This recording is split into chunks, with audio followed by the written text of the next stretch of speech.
தமிழகத்தின் பல மாவட்டங்களில் அடுத்த சில நாட்களுக்கு மழை பெய்ய வாய்ப்புள்ளதாக சென்னை வானிலை ஆய்வு மையம் தெரிவித்துள்ளது.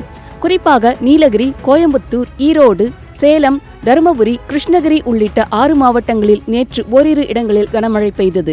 சென்னை வானிலை ஆய்வு மையத்தின் உயர் அதிகாரியும் விஞ்ஞானியுமான VR துரை வெளியிட்டுள்ள அறிக்கையில், வட உள் கர்நாடகா முதல் மன்னார் வளைகுடா வரை தென் உள் கர்நாடகா மற்றும் தமிழகம் வழியாக சுமார் 0.9 கிலோமீட்டர் உயரத்தில் வளிமண்டல காற்றழுத்த தாழ்வு பாதை நிலவுகிறது என்று தெரிவிக்கப்பட்டுள்ளது.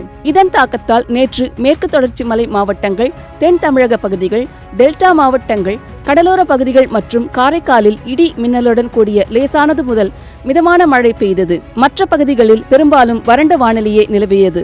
ஏப்ரல் 30, மே 1 மற்றும் 2 ஆகிய தேதிகளில் தமிழகம் மற்றும் புதுச்சேரியில் சில இடங்களில் இடியுடன் கூடிய மிதமான மழை பெய்ய வாய்ப்பு உள்ளது. மே 1ஆம் தேதி நீலகிரி, கோயம்புத்தூர், ஈரோடு, திருப்பூர், திண்டுக்கல், தேனி ஆகிய மாவட்டங்களில் கனமழை பெய்யக்கூடும். மே 2ஆம் தேதி நீலகிரி, கோயம்புத்தூர், திருப்பூர், திண்டுக்கல், தேனி, மதுரை, சிவகங்கை, விருதுநகர் உள்ளிட்ட 8 மாவட்டங்களில் ஓரிரு இடங்களில் கனமழை இருக்கலாம். மே 3ஆம் தேதி தமிழகம் மற்றும் புதுச்சேரியில் சில இடங்களிலும், மே 4ஆம் தேதி உள் தமிழகத்தில் லேசானது முதல் மிதமான மழை பெய்யும் என தெரிவிக்கப்பட்டுள்ளது. மேலும் தமிழகம், புதுச்சேரி மற்றும் காரைக்கால் பகுதிகளில் மே 3ஆம் தேதி வரை வெப்பநிலை வழக்கத்தை விட 2 முதல் 3 டிகிரி செல்சியஸ் அதிகமாக இருக்கும் என்று கூறப்பட்டுள்ளது. சென்னை மற்றும் புறநகர் பகுதிகளில் இன்றும் வானம் ஓரளவு மேகமூட்டத்துடன் காணப்படும்.